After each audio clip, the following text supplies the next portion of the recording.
Okay, ladies, it's 10 o'clock and I think we're online.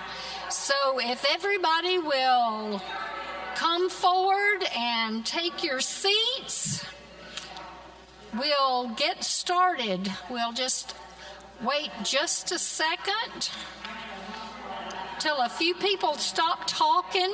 I know it. Everybody's just excited to be here and excited to see each other, so they just keep talking anyway. Oh, it got quiet.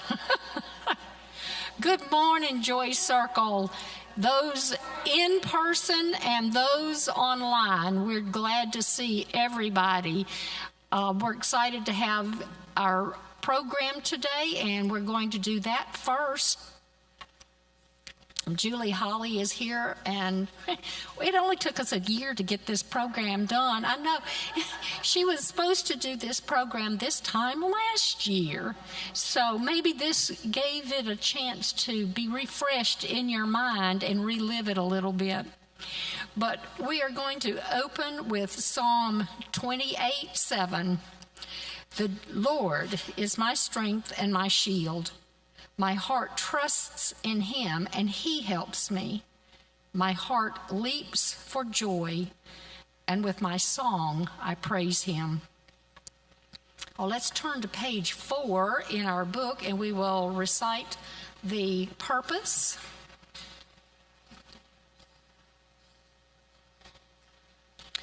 The organized unit of United Methodist Women shall be a community of women whose purpose is to know God and to experience freedom as whole persons through Jesus Christ, to develop a creative, supportive fellowship, and to expand concepts of mission through participation in the global ministries of the church. And part of that global ministries deals with going out into the world and having mission projects in other countries. And Julie Holly is going to give us a program that she went to Tanzania last year. So, Julie? Make sure this microphone is working. Yes, we're good. So believe it or not,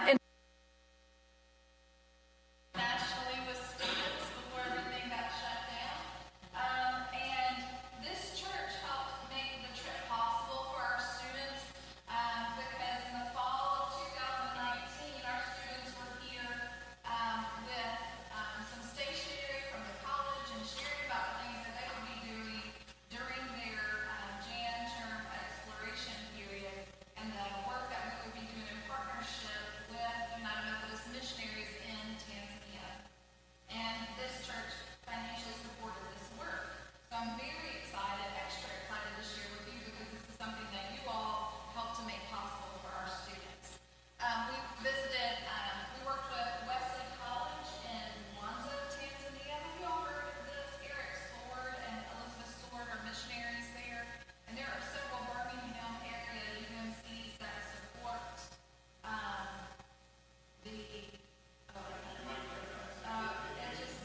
it doesn't seem to be on right now. But there are several local UMCs that support their work. Okay, slight pause.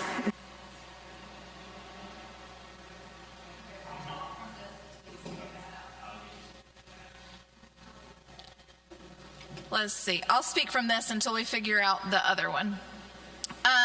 And so we went to Mwanza to work with the students at Wesley College, and we also traveled to Tarime. Let me see if I can use this pointer. So here's Mwanza. You see it's on the coast there of Lake Victoria, and you see where Tanzania is near Kenya, and there's Rwanda, and there's the Democratic Republic of Congo, and all these. So Mwanza here is where the college is, and it's a larger city. And then you can see the Serengeti National Park. I have a few pictures of the Serengeti also for you in just a minute.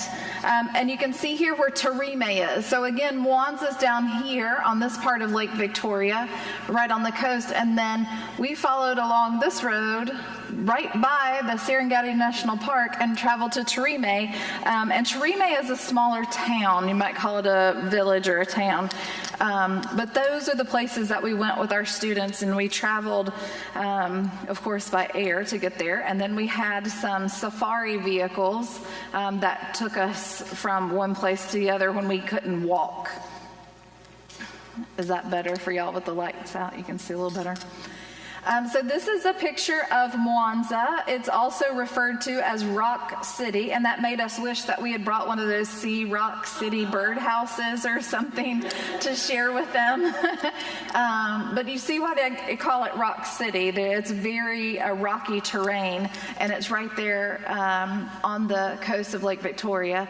So you see it's quite developed, and there are lots of large buildings and such. And it's like any other large city where you have some areas that are more developed and are kept up a little nicer, and some that aren't as well constructed. And so these are just some more images there on Lake Victoria. That's one of our students. And I think this picture of the fishermen is an interesting contrast, which shows sort of what we experience there, where you have a convention center and a nice building there, but then you have the fishermen in a wooden boat with casting out their net with the weighted net, which is, that's not the most high-tech way of fishing. So you see that contrast, and that's what you find a lot, is that there is right next to each other development and then tradition, all constantly there together. And this is the beach we visited. They had a sandy beach, so the kids got to play soccer out on the beach and get in the water just a little bit. They didn't go too far because there are some dangerous animals that can come in that water, so you don't want to go. But there's just the beach. And this is an example of some of the restaurants that we went to. I think it's helpful to see what these things look like. So a lot of the spaces were covered, but maybe semi-outdoors as well. The one on the left is right on Lake Victoria, and the one on the right is downtown Mwanza. This is a view from outside of our hotel window. So you can see, like I said, there was development, and then there were less fancy buildings right around there. So these are homes mostly, and they just go up the hill. So the downtown is down in the valley near the lake, and then the homes go up the side of the hills. But this is just to give you some context as to the setting that we were in. And this is the classroom that we worked in Wesley College, and our students partnered with the students from Wesley College. Now, this is more of a British higher education system, which means these students were a little younger. They, not all of them, some of them had to wait a while before they were able to attend college, but you can be in college when you're 16 or 17 there. So our students had a little more advantage and years of study on them. And you have, here's just the terrace of the building where the guys were hanging out chatting between lecture times. And we managed that, oops, that was the wrong button. So these here in front are our teachers. This is Stephanie Hansard. She's a sociology professor at Birmingham Southern. And this is Teddy, whose last name I can't remember right off the top of my head right now. I'm blanking on it.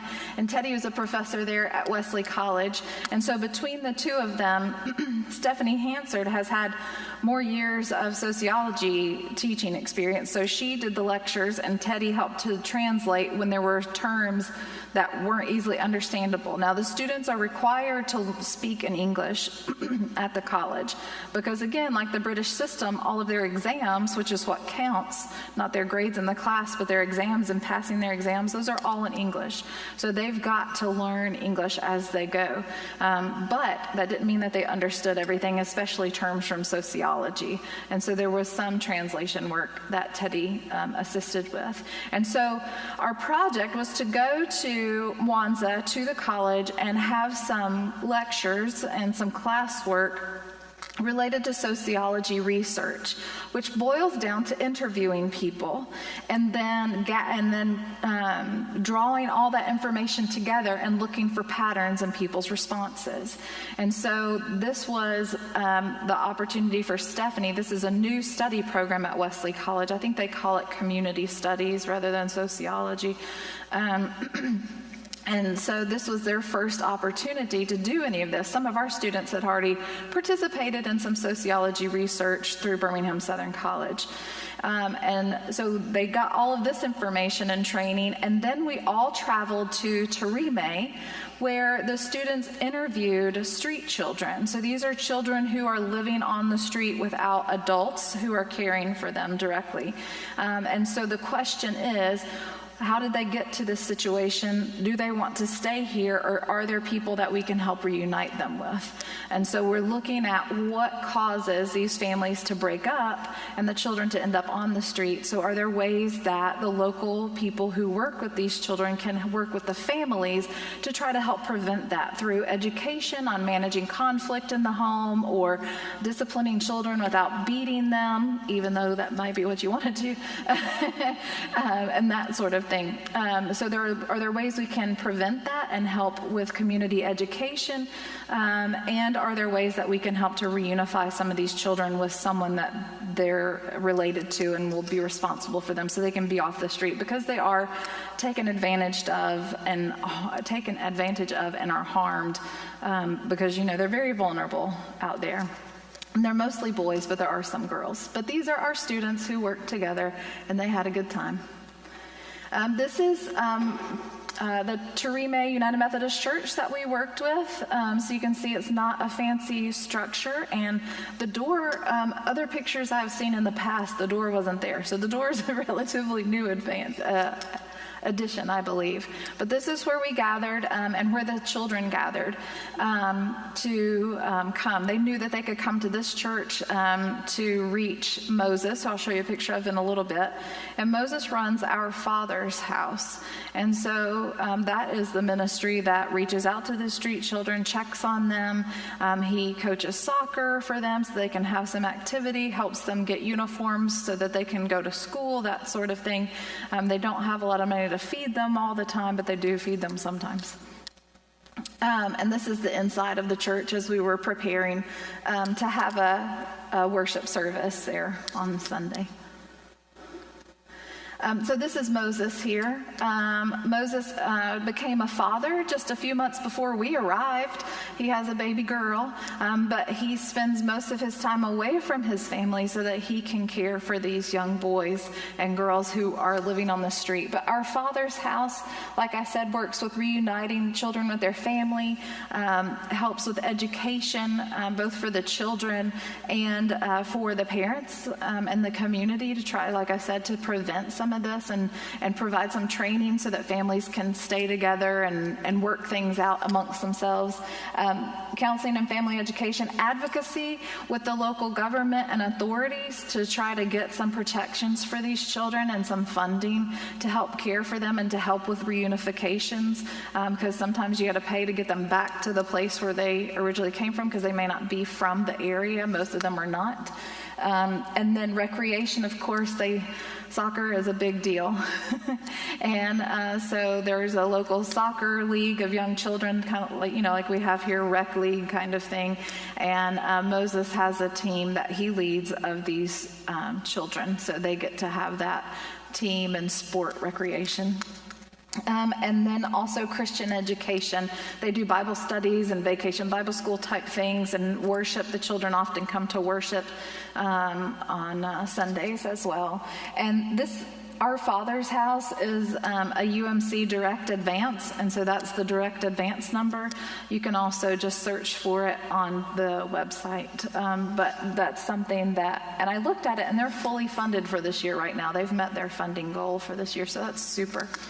I didn't have a better picture of Moses. That's one of our students with Moses. It's just a picture of a Polaroid. So these are the boys, and you see the boys are playing soccer because it's shirts and skins, and so the girls can't really participate in that. So some of our students played in the soccer match with them. This was just for fun. This wasn't part of their tournament or anything like that, or their regular play. And so all the girls on the sidelines, while the boys were playing, wanted to come and talk with us, and had a few English words, not very many, and we got to practice our Swahili, like handful of phrases is all we were able to do. That's one thing. One of the hotel managers asked us, why do your students not speak Swahili? Why do they not know how to greet people properly? And we said, well, first of all, you have about 10 ways to greet people. So we've learned 3 of them. And the reason we are unable to learn Swahili very readily is that in Alabama, there are not a lot of opportunities to learn Swahili. It's not offered in the high schools. It's not offered in the colleges. And even if you can find resources for learning Swahili, like I got some CDs from a friend who had some Swahili language CDs, and I listened to them in my car that still has a CD player. And that is Kenyan based. Most of the resources we have are Kenyan based. And while they are very similar and a lot of them are the same, there are some nuances in there that don't quite translate in Tanzania, and it's a little off. One of the things is that I prepared myself for is that it's very important to address elders with respect. And so instead of just saying, the regular hello, you have to say shikamo to older people to offer them respect. And then there's a special response where they say, yes, of course, and shikamo is like, I praise you or something. It's a little like you're humbling yourself to them in your greeting. And so they sort of offer a blessing in response. And I had not prepared myself to be able to offer a blessing in response because I didn't think I was old enough for people to greet me. But they did. People on the street were saying shikamo to me, and they weren't children either. And I said, okay, fine. I wasn't ready for that. And these are the children. So what we did is invited the children worship time as they normally do, and then our students in pairs, one from Tanzania and one from the U.S., interviewed the children individually. They spread out, and when they were done with their interviews, they had this bag that they could come and decorate so that they have a little something to put their things in. And I took that picture earlier of Moses was a picture of a Polaroid picture. I took a Polaroid camera with me and took 2 pictures of each child when they were done. One for them, which they almost lost their minds over, and one for Moses so that he could keep track because he didn't have photos of the children and have names and photos to go with it, so he can sort of help keep track and think about like, well, did I check on this person? How are they doing? And if somebody's looking for them, they can have a photo of the children. And so that is what we did. So it was not, we don't want to be coercive in asking these children to tell very personal stories because a lot of it was about abuse. And so that's asking a lot of any individual of any age is to recount stories of their own abuse. So we wanted that to be a voluntary thing and they felt free to do it, but we also wanted to thank them if they did participate. And so they got a photo in a little bag. But these are the boys coloring their bags afterwards. I had a good time. So, like I said, we collected this information and it was for use for our Father's house and Moses so that they could present this information as he is advocating with local agencies and government officials to try to get some more action happening for these children. And so what we learned from the interviews is that there was, again, a lot of abuse. Often it was a step parent. So a parent has passed away and the other parent, the surviving parent, remarries. But then there's not a lot of love there somehow with the step parent. And so some sort of physical abuse often with a step parent was given as a reason for leaving home. But also abuse or neglect by other family members. Some children would report that they would go and earn money, but then their money would be, maybe it's not terrible, because if our kids earned money and we needed money for food, I'd take the money that they got so we could buy food.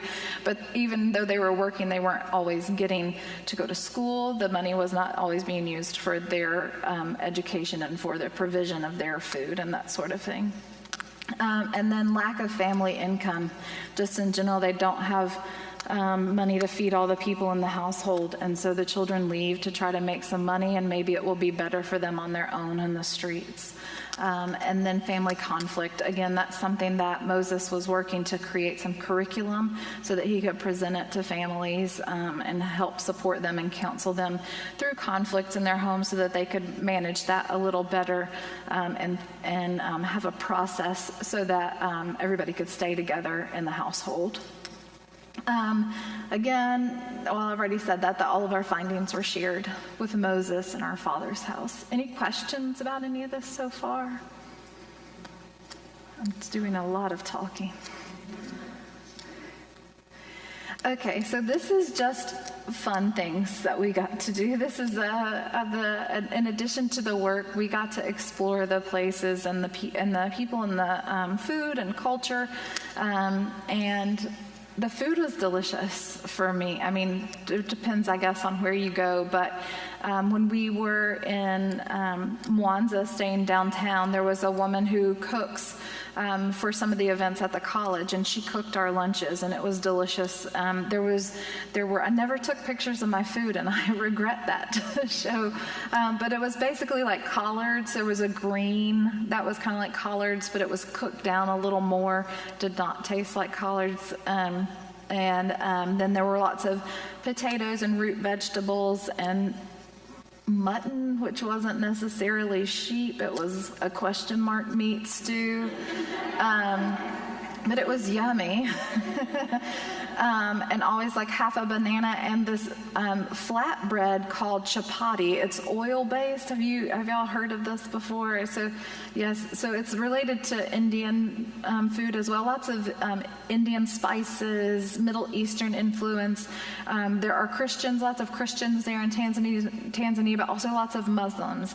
But there's not a lot of headbutting between the Christians and the Muslims as we have here sometimes. So they're their neighbors. They've always been kind of together, and so it's more of a regular thing.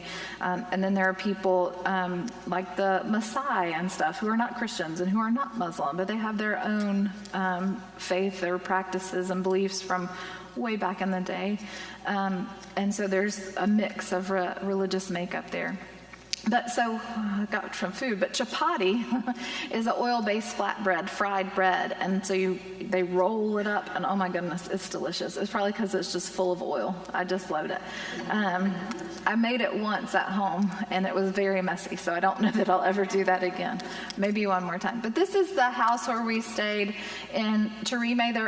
There were some kind of motel-type places, but they were not, like they didn't have European-style toilets and things, so they tried to set us up in a place where it was a little familiar. This didn't have any hot water, so that was interesting. And there's some minerals in the water there that makes the water really stinky. I can't remember what it is. It's gone out of my head. If I didn't write it in my journal during the trip, it's just, I tried to refresh, but there were some things I didn't write down. So it was really stinky and it's cold, so it was interesting. But we had this home that was very comfortable to stay in, and that's the outside of it at sunset. And then inside there was a big long table where we gathered and played cards and ate and everything. But when we were there was a woman, Mama Chuare.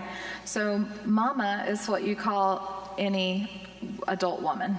Mama. They called me Mama Julie because I'm an adult woman, unless you get old enough and then there's a name for grandma and they call you grandma. And so anyway, Mama Chuare used to cook for the missionaries, was their housekeeper when they lived in Tarime, and so they bring her in to cook for groups when they have them there. And she everything Mama Chuari made was delicious. She made us this sort of fried potato omelet. So she kind of French fry cut, but it wasn't that thin, maybe thin wedges of potatoes, fried those, onions and peppers, and then added eggs in and just cooked it and didn't flip it. Oh my gosh, it was so good. It was delicious. And so we also visited the Sakuma, does that scare you? Yeah. The Sakuma Tribal Heritage Museum. So there are people who live around the area and do the tours and explain the history of this Sakuma people who inhabited Tanzania and all through into Kenya and stuff like that prior to colonialism. And so this is one of their traditional dances, which is a snake dance, which was performed. There were other dances that included women and stuff, but the snake dance, just the men, the young men, and they would kind of jump at it and get the snake to come at them a little bit. But you may be able to see on his legs, they're wrapped in leather. He has tall socks on and then wrapped with leather, and it has jingle bells on it, so when he dances, the bells ring and stuff. So his legs were protected, but the snakes definitely struck at them a little bit. But animal rights people wouldn't love this experience. The snakes were not in great condition. But anyway, I pet the snake. They called for a volunteer and no one was going, and I just wanted it all to be over. So I went up and pet it, and he was trying to put it on me, and I said, oh, no, hapana. Hapana means no in Swahili. I said, hapana. No. But that was great to go and see displays of how medicine men worked and the tools that they had and the history of the area, and they had maps to show us the different tribes that were there. And dancing was a big thing, that they would have sort of an annual dance-off between these different tribes and put everything on display and have a good different divisions within the tribe. And so anyway, just the snake dance was one of those that they used to do. And these are just scenes along the road. So this is more what women wore around town and such, and in the villages. I have this fabric here, if you can see it, and it's just a big sheet of fabric. When we bought these at the market, they had so many, hundreds of choices. And so they just wrap these colorful fabrics around them to cover up. But modesty is a thing there. Like if you are a respectful person, then you're not going to show a lot of skin if you're a woman. And then you see the cattle. There aren't a lot of fences. There's no private grazing land. You can, as long as you're not destroying people's stuff, you just walk your cattle or whatever around the fields and the grassy fields, and it's all shared, and all they take with them, you see, he just has a long stick to pop the cows, and that's it. And you would see young boys and girls, but mostly boys, even as young as it looked like maybe 8 or 9 years old, who were responsible for, like a dozen cattle and keeping them in line, just walking along the road. And then here you can see a much more primitive house. These are clay bricks and a thatched roof, and there are several of these that you would see along the road between Mwanza to Tarime, and these are family dwellings here. So they have different buildings for different purposes, and each area they were growing their own little corn and such like that, a few little small crops right around their homes. And this is inside our bus, our little truck that drove us around, and these are some of the girls, and you can see how tightly packed our things were when we had everything in the bus. We had stuff in between our seats and everywhere. And there in the center, you can see this little bag. They, I think because of wildlife and the seriousness with which they take protecting the wildlife, there are no plastic bags. You will be fined several $100s if you have plastic bags.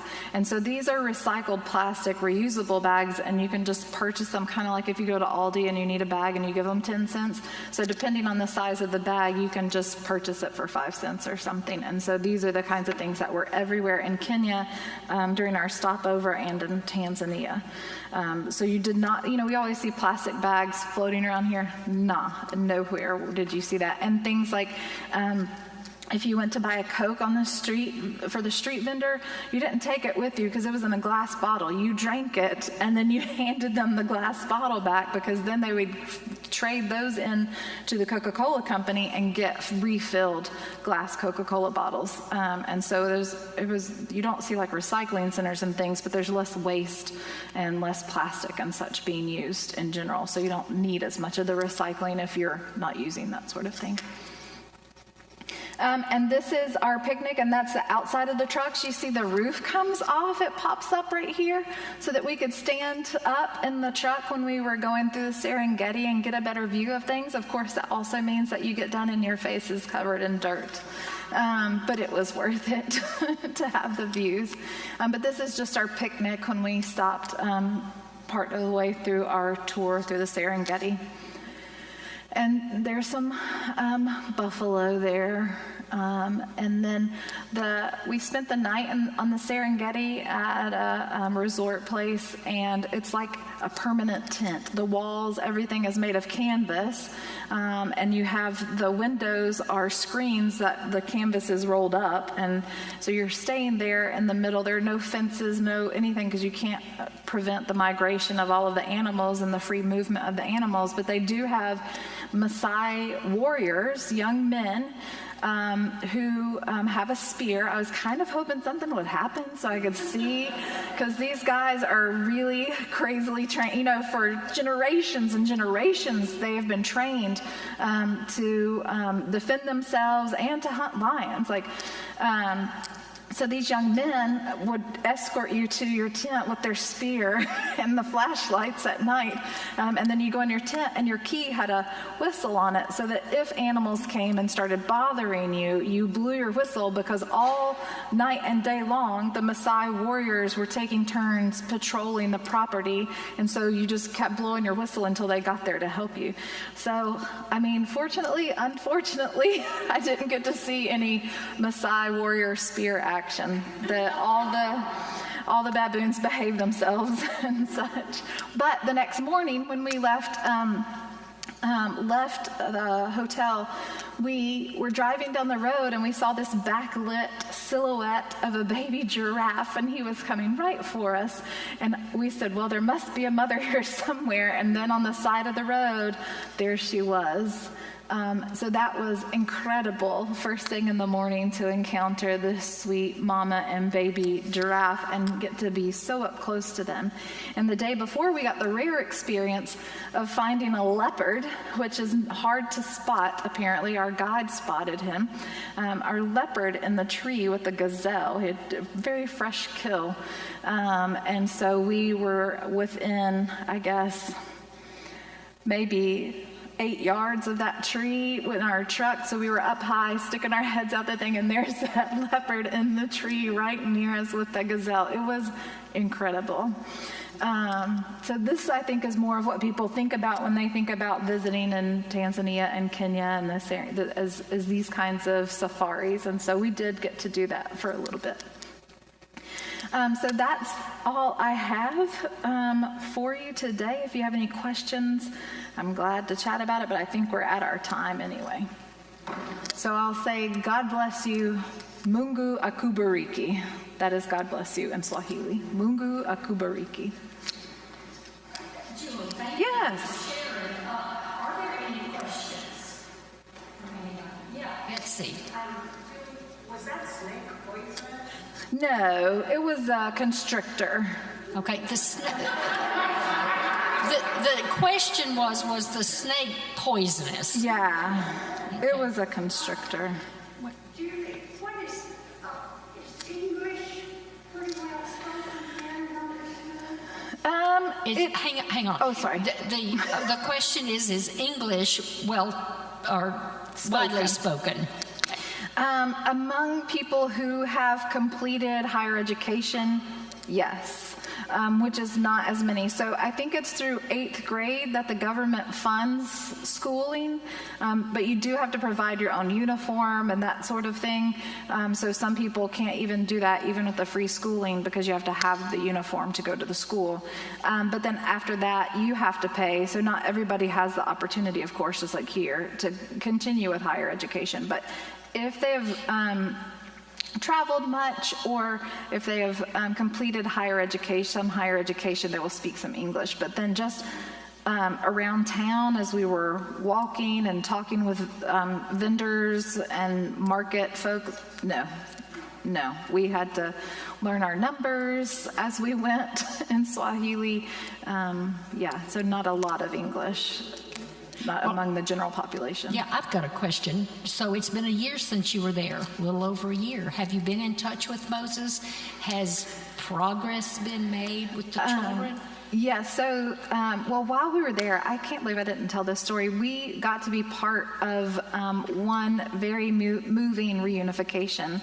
In the interview, the young boy, he was, I can't remember, I think he was 10 years old. So that's the other thing I didn't tell you, is that the ages range from about 8 until 15 of these street kids, but most of them are between 8 and 13 years old that we spoke with. And this little boy was about 10 years old, I think. And he left because of a step-parent that was not good to him. But in his interview, we learned that he had grandparents who lived a bus ride away, and that he wished that he had gone to live with them instead of being on the streets. Well, of course, they didn't have money. He didn't have money to get a bus fare. And so a couple of our students and Moses and our professor got bus we paid for the bus tickets because in American dollars it was not much. It was, I can't remember, but it was an insignificant amount of money to us. And so we bought bus fare for him and all, that small group of people, and he knew which school his grandfather was the principal of. And so they went to that school and found his grandfather in his office. And it was a very emotional reunification for the two of them. And the adults spoke with the grandfather for a while, separate from the child, and asked about living. Do they have a place to put him? Do they want him? Are they able to feed him? But they are, because his grandfather is a principal. He has enough money that he can provide for his grandson. And so they were all very happy to be unified again. And because they said, the grandfather saw him and said, "I thought I would never see you again." And so I'm going to cry about it right now. And so that was a powerful thing. So they ended up just leaving him with his grandfather and not bringing him back. And then there were some others that we found out Moses could work with them to find their families. They weren't that far away, and that they were going to work towards that. But I didn't hear specific outcomes. But their funding has gotten has improved from donations, mostly from the states, because more people have heard about what they're doing. And so they have been able to do more educational work. I don't know how it's been going with the advocacy with local authorities. I'm not sure how that's happening. And the Swords, Eric and Elizabeth Sword, who are originally from Tennessee, are now back in Tennessee because their adopted son, Derek, was in need of some medical care that he wasn't able to get. And so they decided that they needed to get back here and get him the attention that he needed and make sure he was cared for a while. And COVID was hitting. So they're here back in Tennessee for now. Okay. What about the COVID situation in Tanzania? Well, so their president just recently passed away. So we pray for his family just a few months ago. But he sort of declared that because of their faithfulness, God had saved them from COVID, and they were not reporting any numbers of deaths or infections. So I haven't had an update, but I know that the college was requiring masks of their students, and they were spacing them out more in the college so that they at least would not be a place where COVID was spreading among their students. And that Moses and some others, so there's There's not a lot of restrooms with the sink where you can just go wash your hands and soap. And so you end up having to have a cooler most of the time, and you push the button and get some water. And wash your hands. Well, that's not very sanitary. Keep touching it. And so they rigged up a thing where you can sort of dump the water with your foot, or I don't know, some kind of something. So they were working to try to keep the children healthier and not spread their germs as much. But I don't know. I haven't heard what's happened. But I know the college has been fine. They haven't had a big spread there. So Great. Any other questions? Thank you. Thank you. Can you stay, or do you need? I need to go. That's what I was thinking. I'm thinking I'm going to leave these things here, though, and just ask Mike to grab them later. Okay. Okay. We do want to say thank you. Oh, thank you for a card. And a donation is being made to Mission. Oh, that's wonderful. Thank you so much. Y'all have a great rest of your meeting. Thank you for having me here. Bye. Oh, and my earrings. Y'all saw my earrings. I thought those might have come. Yeah, there's some women in Tarime who they made the bag and they make earrings and things. So anyway, that's what that. Okay, bye. Thank you, Julie. So now we get inspired by what Julie has done and brought to us, and hopefully we will find ways of reaching out to others as we go along. So I can see here. Okay. All right, we're going to have our mission focus. So this just adds to our mission outreach. Thank you, Andrew.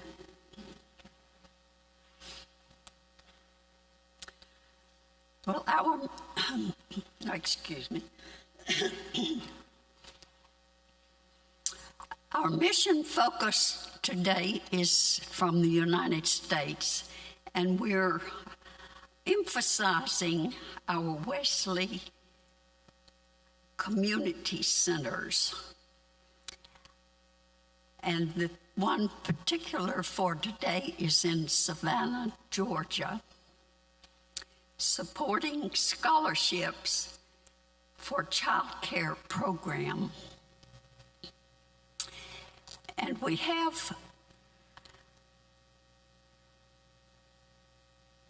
from one of the Wesley missions, one of the students' comments that I think you might enjoy. He is Jason, and he's in the after-school advancement program, Dumas Wesley Community Center, Mobile, Alabama. I have been away from Mobile for 28 years, but I lived there for 25 and worked at Dumas Wesley Community Center. And it touched my heart and thrilled me to know that it is still up and going and very active and participating in the program. So we can pray for all of our Wesley community centers spread all over our country. Thank you.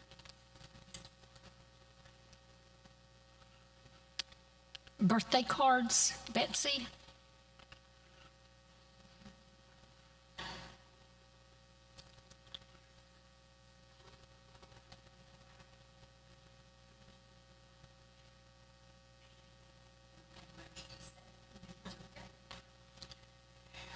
Well, we didn't have a birthday today, but John Elmore's birthday, our missionary in Chile, his birthday was last Tuesday on the 18th, and so it was too late.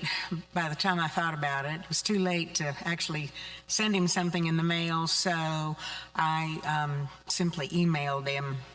and began my greeting with, "This is the day that the Lord has made." And then, of course, went into it being his birthday. So I think he got it. It didn't come back to me, so I'm assuming he did. Thanks, Betsy. Even though we don't send something in person to people out of the United States, at least getting an email, they know we're still thinking about them. I think that's important. Jean?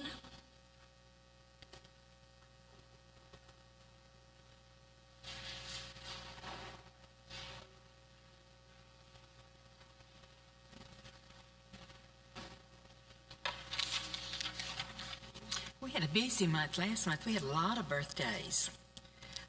Becky McCrary, Jeannie Jenkins, Jimmy Faye McFadden, Phyllis Johnston, Beverly Colwell, Julia Dunn, Carol Armistead, and Debbie DeWeese. I sent one thinking of you card to Peggy White, a get well card to Sarah Perry and Laura Ann Pitts, and sympathy cards to Betsy and Peter Von Herman. We also received a thank you card from Ann Gilliland, who had a birthday in April. It said, "With many thanks for the beautiful card." So. You did have a busy month. Okay, thank you.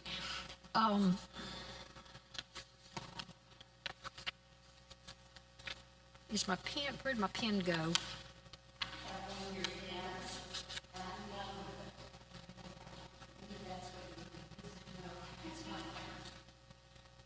I had one, I don't know where I put it. Anyway, we do have some prayer requests for this month. We want to continue to look for, think about Laura Ann Pitts with her broken ankle. I saw her at church. She's got a boot on and has a little scooter that she's getting around with. Sarah Perry is continuing to recover from surgery. Peggy White is still undergoing chemo. And I want to add my husband, Pat. He starts chemo tomorrow. So are there any other prayer requests?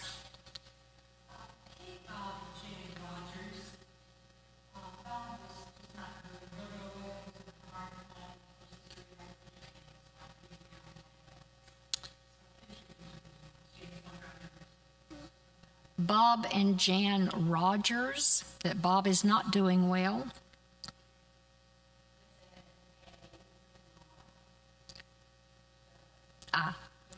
P-A-D-I.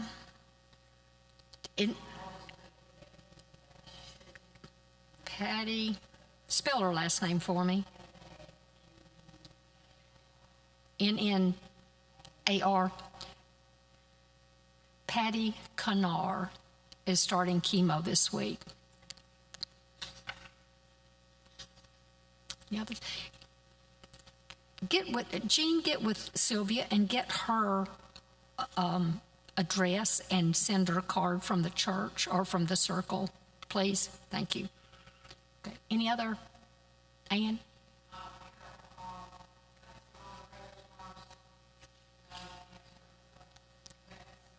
Okay. Ann Williams' brother, husband's surgery went well. Okay, wonderful. Okay, Ann, treasurer's report.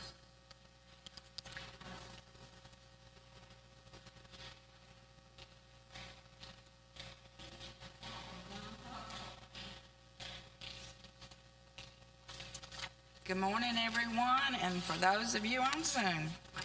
Okay, the total receipts pledged through April the 26th, 21 was $3,817. Total receipts received as of April the 26th, $3,040. And we had prayer and self-denial, and we collected $565.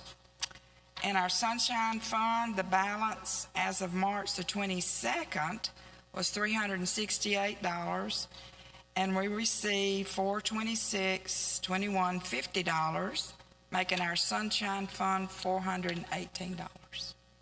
And will this be our last meeting till fall? Yes. Okay. If anyone wants to make a payment on their pledge, you can mail it to me, or you can put it in an envelope at the church office. Thanks. And did mention the fact that this will be our last meeting, circle meeting, until August.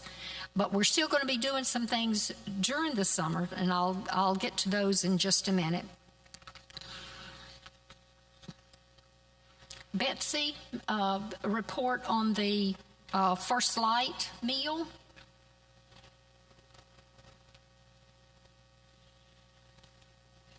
Well, it went well. It's the most that I have, the most women, and we didn't have any children, but it was all women, but it was the most women that I had seen there at First Light since COVID got started. We were told about 30, and I think we served more than 30. I took Kate Ryan and two of her good friends. They're all freshmen at Hoover, and they went, and we made sloppy joes. And when I shopped for the sloppy joe, for the manwich, I always buy original. Well, there are only 3 cans of original, so I had to bite the bullet and buy bold. And I thought, oh boy, I hope this isn't too spicy, but nah.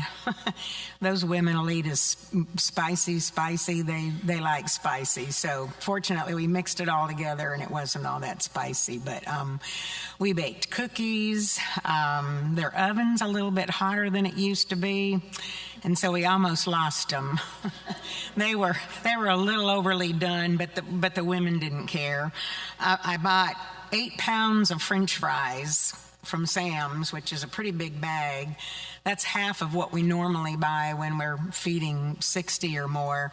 And I thought, this will be plenty. Well, we ran out. I couldn't believe it. And I was watching, Kate Ryan was serving the French fries, and she wasn't being overly generous. But anyway, we ran out, so we had to substitute chips. But the ladies didn't mind. They enjoyed it all, and they're always so appreciative. They come up to the counter and thank us for coming. And so anyway, I thank those of you who did donate. We came out just about right. I had some extra cash that another friend had given me for any First Light meals coming up, and so I dipped into that, but not much. I still have money left, so we came out okay. It was not a very expensive meal, fortunately. So anyway, thank you. That's one of our directives, is feeding people. So thank you for heading that up, Betsy. We have Mission U coming up this summer. I have the information if you're interested in signing up. Rhonda, this is your sheet because your program will be in August. Okay, Rhonda is going to, it's the spiritual life study on finding peace in an anxious world. I think that's real appropriate. I'll give you this in a minute, but if anybody else is interested in participating, let me know. It is in July, maybe somewhere around the 22nd through the 24th. That information will be updated and forthcoming. Any questions about that? Okay. All right, new business. We do have, well, actually, it's kind of still old business, but we do have sack lunches to be delivered to Reconciler today. We will be assembling in the fellowship hall after the meeting. I've got Sylvia, Rhonda, Betsy, Julie, Becky McCrary, and myself. So that's 1, 2, 3, 4, 5, 6. if somebody could stay, Ann, great. That would be very helpful to have one more, okay? We will be doing sandwiches and for Reconciler through the summer. It will be on our regular meeting day, the fourth Monday of June and July, and I'll send out information for that. I would like to ask if we can use some of our sunshine money. Obviously, we have over $400 in it to buy water to go in our sack lunches. Food Pantry provides the sandwich materials, and Compassion Circle is participating and helps to provide the sweet and the salty items. Can I have some? Okay, we've got a motion, and I'll tell you, I priced it. It's about $10 is for 2 large containers for water. So I've got a motion and I've got a second. All in favor say pro. Anybody opposed? Thank you. And I will see you afterwards for about $10. Okay. Amy Bear delivered the sack lunches last time. Becky McCrary is delivering today. Amy has signed up to do it in June and July, I think. But if somebody would like to help deliver the sack lunches, just let me know. It's not a hard trip to Reconciler. One other area of giving and participation and hands-on with Reconciler is the collection of the plastic. Okay, all right. It's all these kind of plastic things that Hoover doesn't take. It's number 2 and number 5. And this is just what was in the church office this morning. I have 2 huge black garbage bags full to take to Reconciler. This is so they can melt them down, provide training and skills for their clients, provide income for the Church of the Reconciler. So this is a wonderful way that we're able to help in just a little way. So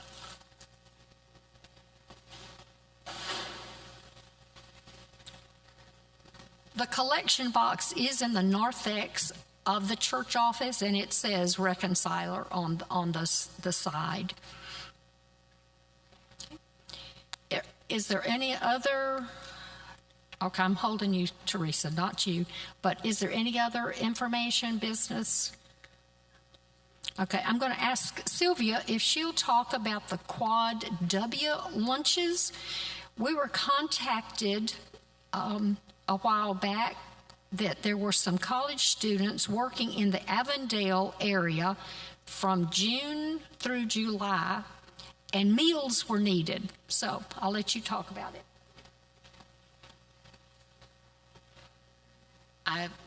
When I received the email, I think we got it from Carol and from Mike. It came from Emily Penfield, the minister at Woodlawn, and they're referred to as Quad interns. And this is Quad W, and it will be 8 students, and they'll be staying at the Samaritan Place, and we'll take dinner to them in the afternoon. I sent it out, and currently we have 9 folks signed up to take dinners, and several weeks ago we had more than anybody. Canterbury signed up for every Wednesday night.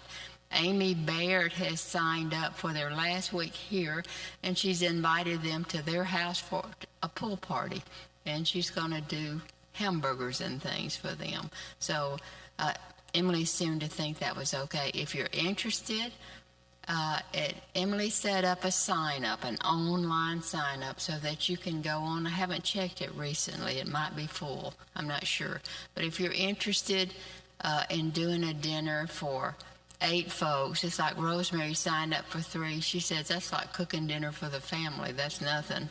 So if you're interested, let me know and I'll send you the link to see the sign up.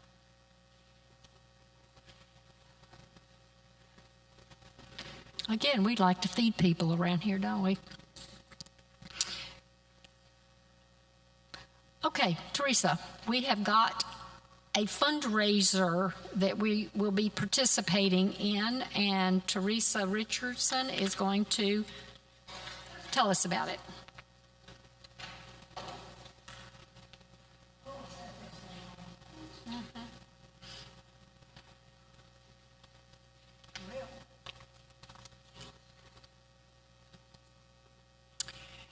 We haven't been able to have our bake sale last year, and it doesn't. We're not. Rhonda, do you know yet?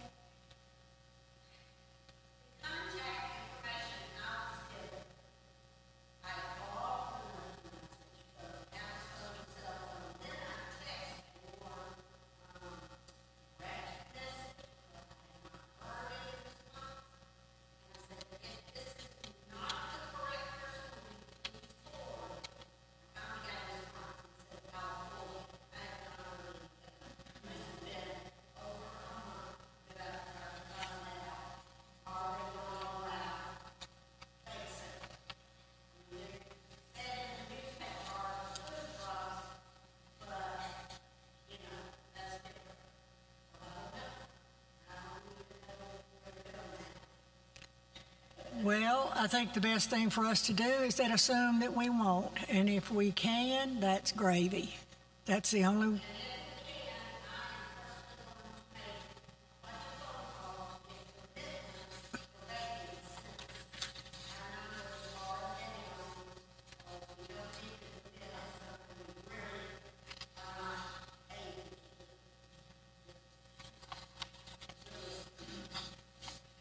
Well, Tina and Sylvia and a couple of other people were doing some finance things one night, and we tried to come up with an idea that we could do to raise money to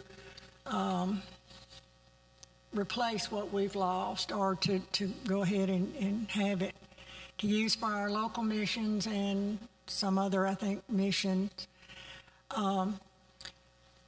A couple of years ago, we had a pecan sale at Thanksgiving time, and it was okay. It worked out real well. So I said, why don't we have a pecan sale and do it in July when not everybody else in the world is selling pecans? So I came up with this little bright idea of Christmas in July. So we decided that we would try that. I talked to Whaley Pecans. They're very supportive. We can take orders and we can have a drive in July. I can order them the first couple of weeks in August, and we will be some of the first to get the new crop pecans that will come out in late October, early November. That's a little bit dicey because they're not really sure, about the crop. So that's a little bit, we know that it's going to be some. We don't know the price yet, but it's not going to be more than about 10% of what the wholesale prices were last year. So what we decided on was to have a choice of halves and pieces. Sula Hicks ordered from there, and she was telling us about the sizes. You've got to talk in here. The sizes and things, and so I ordered some from them, and these are the mammoth pecans. You can see them later up close. These are the large pieces. They're going to sell for $12 for the halves, $11 for the pieces, and we'll make about $2 to $3 per bag off of them. Now, What we want to do is start the ordering process around the 1st of July or earlier if you have your forms. I made these forms, these order forms. Everybody will get some of them. If you don't have email and you want them printed up and given to you, I'll be glad to get those to you. But Carol and I decided that email was a far better way to do it. So what we're going to do is we're going to send all of the order forms to Carol. And Carol will also give you the instructions of how we're going to handle the money, how we're going to handle the orders. That way we don't have a lot of confusion about it. Everybody will get the same information. The only thing that we want to do this time is we want to ask for prepaid orders. That would be the simplest thing, if they'll just give us a check. That way we can take care of it. We won't have any people paying through the church and things like that. So if you're going to sell the pecans, please try to get a check.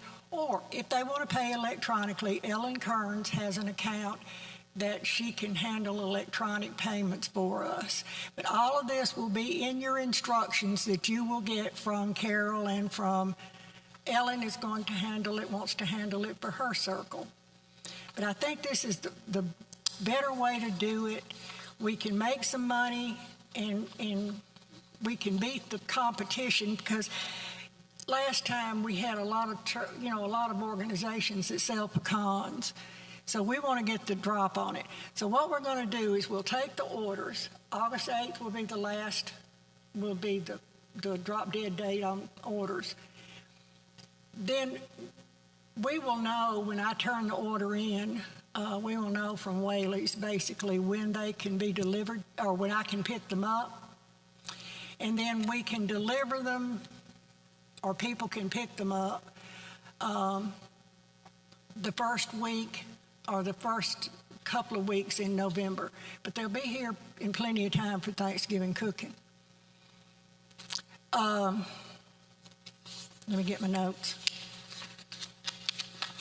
I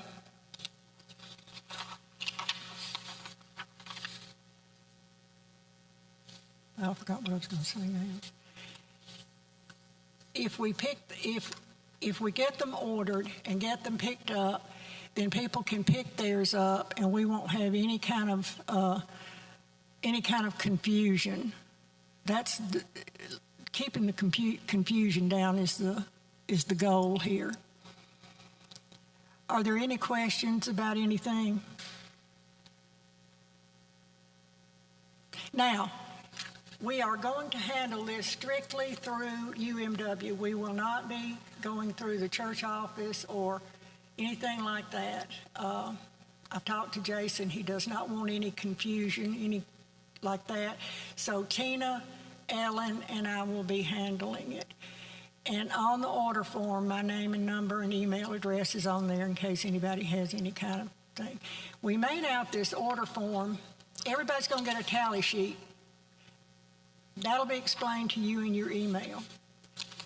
Everybody's going to have order forms, and I have extras if anybody wants. I have them printed if anybody wants to take them with them today.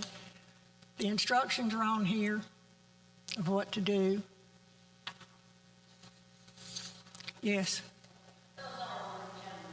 They're the 1 pound, yeah. They're the 1 pound. Now these are frozen. These were frozen, but there is no difference. But now what we will have will be fresh crop. It will not be the frozen. We are that's one thing I did leave out. We're going to start a marketing campaign about the middle of June. If you do it too early, people don't pay attention. If you do it too late, you miss it. So we're going to start about the 15th of June. We're going to have it in the weekly updates. We're going to have it in Christy's going to take care of Facebook, that sort of thing. So we're going to hit all of the media that we can to let everybody know. Yes, ma'am. So in this month of selling, all these checks written to the company will be cashed this summer? The checks will be written to UMW, Bluff Park UMW. And so those will be cashed? Oh, yes. Oh, goodness, yes. We will give those to Tina when we complete our sales. Tina will get those, and then if there's electronic payments, Ellen will take care of that. Then we will give a check to the church. The church will in turn use their tax exempt status and call it in to them so that we can, but we wanted to keep it, Tina wanted to keep it as clean as we could, as separate as we could. Any other questions? All of this will be explained in your email. Ellen and Carol and I talked about it, and we just think it would be easier for everybody to get the same information at the same time.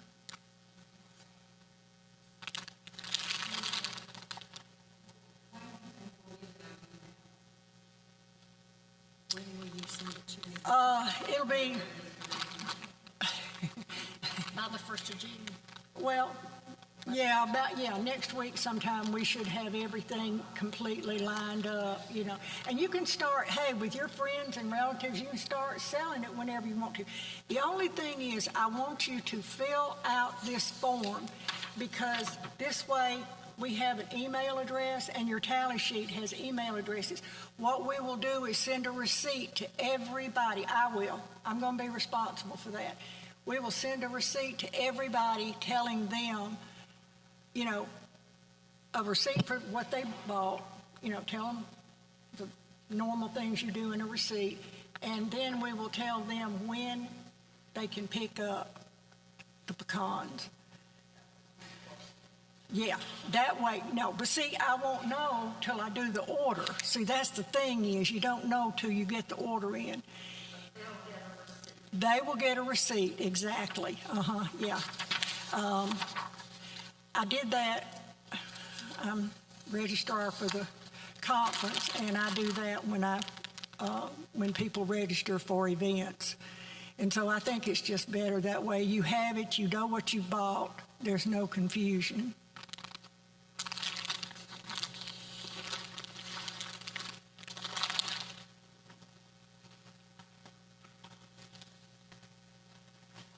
Thank you, Teresa. Also, speaking of the pecans, on the sale sheet, you split it in half. You give part of the receipt, the sales, to the person. That's kind of their receipt also, and you keep the top part. So that's where some of that information is held. Checks made out to Bluff Park, United Methodist Women. I'll be collecting some of the money, but I would like a helper to help be a contact person to help collect the money. Are there any to volunteer? Okay, Rhonda, thank you, ma'am. And that information will be given in the email as well. We just got to start getting back to doing things, don't we? Yeah. Is there any other questions about the pecans at this point?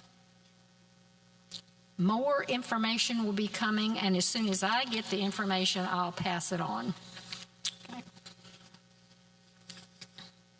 Okay. Any other business? Yes. Yes.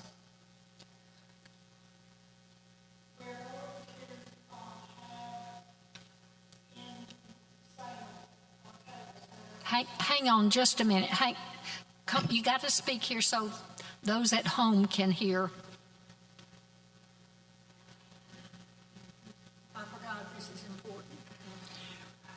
we're going to have a table set up in the narthex during the month of July and to take orders, and like we, have done in the past. But we feel like we can reach more people that way. And Susan is going to also help us with some things with the adult ministries that will help get the word out. But if anybody wants to volunteer to help on Sunday morning, take a Sunday or something like that, we'd appreciate it. Yes. The Sundays in July, just the Sundays in July. Great. Well, if there is no further business, those who have volunteered to stay and make sandwiches, we're set up in the fellowship hall.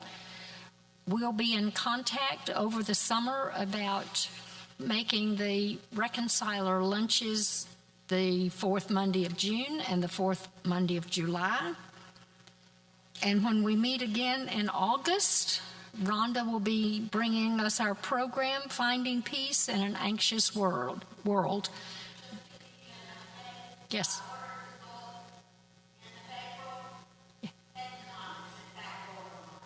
Okay.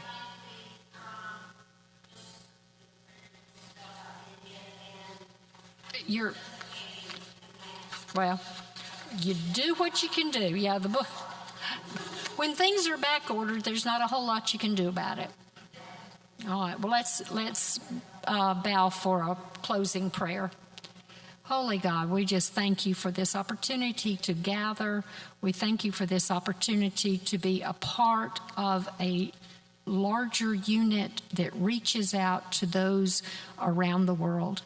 Be with our hands as we make the sandwiches to support our local homeless population. We love you. We thank you for all the blessings that you have bestowed on each one of us. In Jesus' name, amen.